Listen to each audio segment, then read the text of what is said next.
Hi 3W, we're going to do our Stars of the Week a day early today because we get to have an extra long weekend. I want to thank all of you for all your hard work this week. We've had lots of pictures from Year 3 children on Twitter and it's been so great to see all the learning that you're doing at home. So a big thank you for that. My first star in 3W this week goes to Lenny. Lenny, I'm so proud of all the work that you've been doing at home. It's great to see how creative you have been. I loved your animal family you made out of pipe cleaners, your rocky cakes that you created, and you're working out with Joe Wicks to stay active. So it's amazing to see all the different things that you're doing, Lenny. Thank you and keep it up.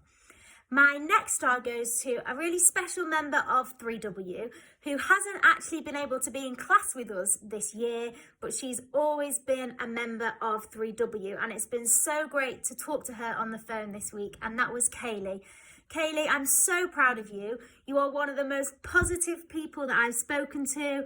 You are such an inspiration for our whole class and you've given us lots of ideas for how we can get used to this time being at home. So I just want to thank you for everything that you're doing at home and we can't wait to see you soon.